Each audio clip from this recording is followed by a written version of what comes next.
mahasiswi PGSD FKIP Hamka. Tujuan saya untuk mewawancarai Bapak itu untuk mengenal lingkungan persekolahan di MI Miftah Huda ini dan juga untuk memenuhi tugas mata kuliah saya di semester 4. Yang pertama itu mengenai kultur sekolah, Pak. Iya. Pada saat PPDB ini, apakah ketentuan yang diterapkan di sekolah ini sudah sesuai dengan yang ditetapkan pemerintah, misalkan dari segi umur harus 7 tahun, kan, Pak? Baik. Untuk penerimaan peserta didik baru di kami di Miftah Huda memang melaksanakan sesuai dengan aturan yang sudah diinstruksikan oleh pemerintah mengenai pembatasan umur, yaitu harus sesuai dengan usia sekolah untuk masuk kelas 1.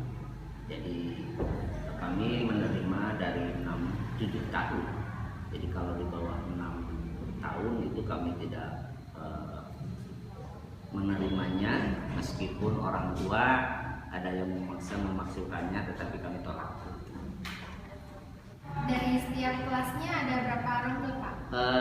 Rombel yang ada di MI Miftah Huda itu hanya 6 rombel, jadi satu kelas hanya 1 rombel, kelas 2 1 rombel, jadi semuanya ya 6 rombel lah, gitu. Jadi 150. Jadi untuk siswanya pun beragam, tetapi ada di atas 20, ada yang 25, ada yang 30, begitu ya. Jadi untuk satu kelasnya. Apakah semua peserta didik di MI Miftah Huda ini berdomisili dekat sekolah? Ya, untuk domisili dan tempat tinggal itu di sekitar sekolah kita ya, kurang lebih paling jauh juga di 800 meteran ya, atau paling juga 1 kilo itu mereka yang diantar oleh orang tuanya. Tetapi yang jelas kebanyakan berada di lingkungan sekolah ini di RT 1 dan RT 2, di RW 4 Desa Tarikolot. Bagaimana karakteristik secara umum peserta didik di sekolah ini? Kalau Bapak lihat karakteristik siswa di sekolah kami itu alhamdulillah ya, karena barangkali ini juga merupakan hasil daripada didikan dari guru juga alhamdulillah, karena kami di visi sekolah pun tidak hanya menciptakan atau mewujudkan siswa yang pintar, tetapi siswa yang cerdas juga dengan berakhlakul karimah. Jadi kita kapasitasnya atau dominannya siswa itu tidak hanya untuk ke akademik, tetapi juga budi pekerti dan akhlakul karimah. Apalagi sekolah kami kan sekolah Islam dan namanya juga MI Madrasah Ibtidaiyah, tentunya harus punya ciri lain yang harus menonjol dibanding dengan anak-anak yang lainnya begitu. Menurut Bapak, apakah sarana dan prasarana di sekolah ini sudah cukup menunjang untuk pada saat pelaksanaan pembelajaran? Kalau untuk sarana prasarana terus terang saja, memang kami sekolah swasta ya, di bawah naungan yayasan juga, karena memang keterbatasan lahan yang kami miliki untuk bangunan atau ruangan ya ada 6 kelas. Namun untuk lapangan memang tidak standar ya, karena memang di depan, samping, belakang itu rumah pemukiman penduduk begitu ya. Tetapi alhamdulillah untuk sarana untuk di kelas seperti media pembelajaran, kemudian alat peraga, kemudian untuk praktek, alhamdulillah anak-anak tidak kesulitan dalam. Pada saat ini proses pembelajaran kan jadi daring ya, Pak? Iya betul. Aplikasi apa nih, Pak, yang digunakan untuk melaksanakan PBM ya.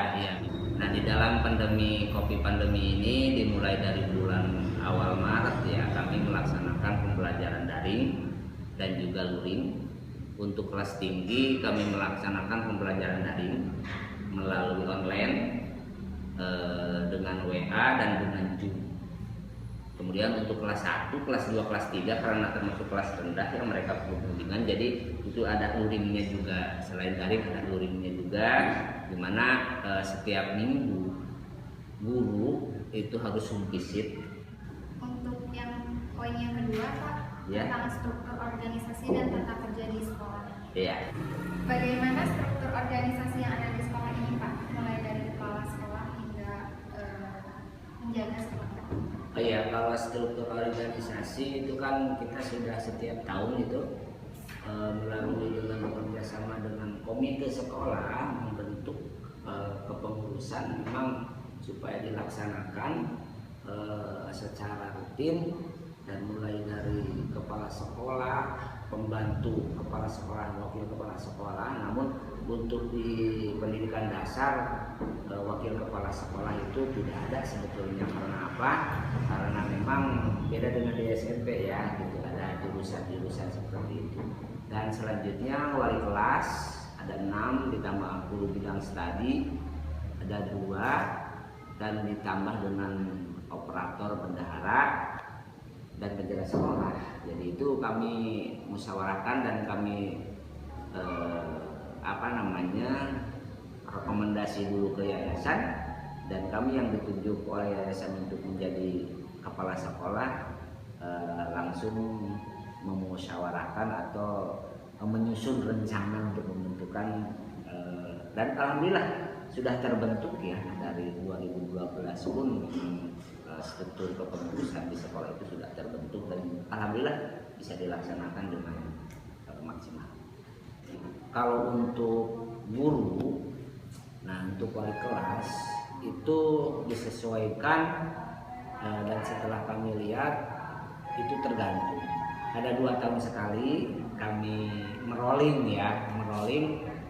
atau mengcancel dari kelas 1 misalnya nanti tahun depan kelas 2. Nah, 2 tahun tuh, kemudian dari kelas 2 misalkan kesiapan gurunya mengajar kelas berapa.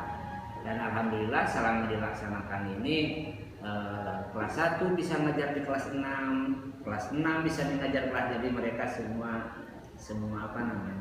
bisa merasakan dan melaksanakan dengan mampu gitu ya, untuk wali kelasnya dan atau gurunya, termasuk juga guru bidang studi. Untuk poin yang ketiga Pak, implementasi peraturan dan tata tertib sekolah. Kan setiap sekolah itu pasti mempunyai peraturan yang berbeda ya Pak. Nah, bagaimana peraturan di sekolah ini gitu Pak? Kalau peraturan di sekolah memang implementasinya tidak hanya untuk peserta didik, tetapi khususnya untuk guru juga untuk semua warga sekolah.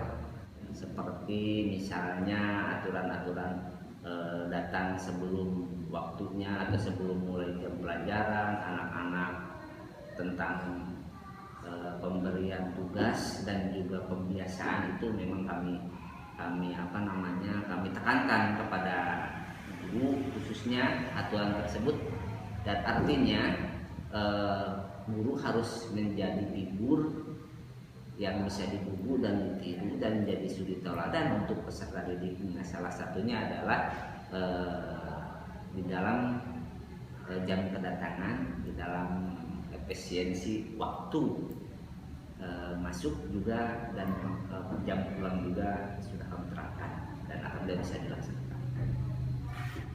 Jika ada yang melanggar peraturan dan tata tertib ini Pak, gimana konsekuensinya? Oh iya, misalnya kalau guru ya mungkin dengan ditegur atau dibawa sharing ngobrol di ruangan kepala sekolah, tidak di luar gitu ya.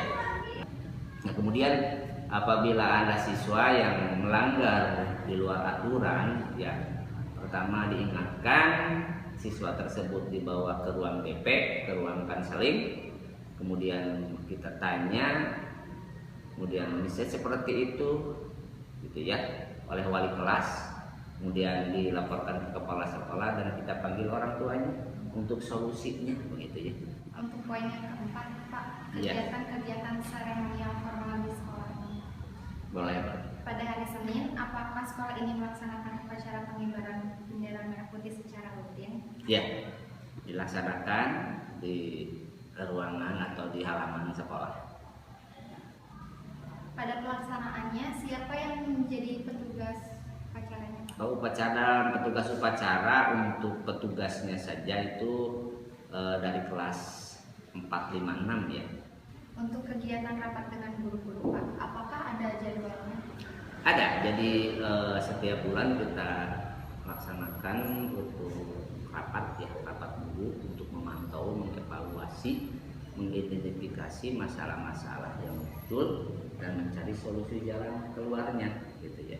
Misalnya di dalam wali kelas ada laporan anak begini, gitu, orang tua seperti itu kan. Jadi itu rapat-rapat itu tidak hanya rapat dinas, tetapi rapat-rapat internal juga di sekolah mengenai pembelajaran, kesulitan dan kendala-kendala itu kami rapatkan nanti setiap sebulan sekali. Untuk poin yang kedua Pak, Ya. Kegiatan rutin sampai kurikuler, kokurikuler, dan ekstrakurikuler.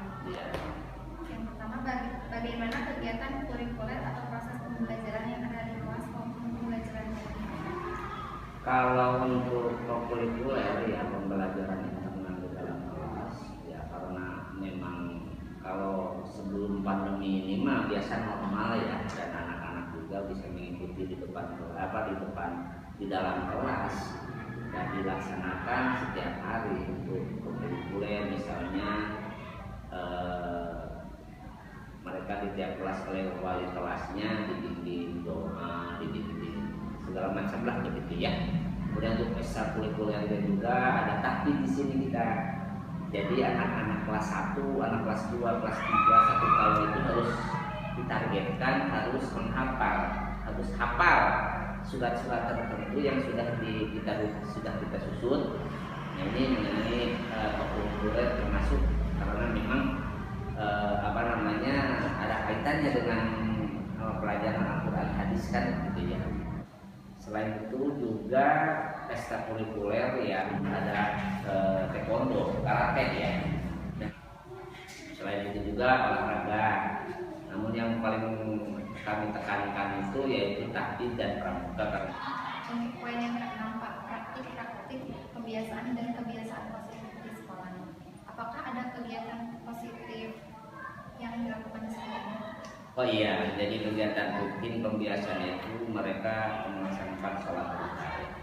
Di awal pelajaran biasa berdoa, kemudian membaca surat-surat pilihan yang sudah ditentukan setiap hari. Kemudian nanti istirahat. Nah itu ada di sini majelis untuk dilaksanakan untuk sholat duha. Jadi sholat duha untuk kelas 4, 5, 6 dibimbing oleh guru wali kelasnya. Dan pembiasaan karena memang kita sekolah dasar yang berciri Islam, beragama Islam, bercirinya Islami. Jadi pembiasaan akhlak misalnya sholat duha tadi dalam ibadah, kemudian dengan orang tua, dengan siapapun mereka bersalaman sudah dibiasakan. Apalagi dengan guru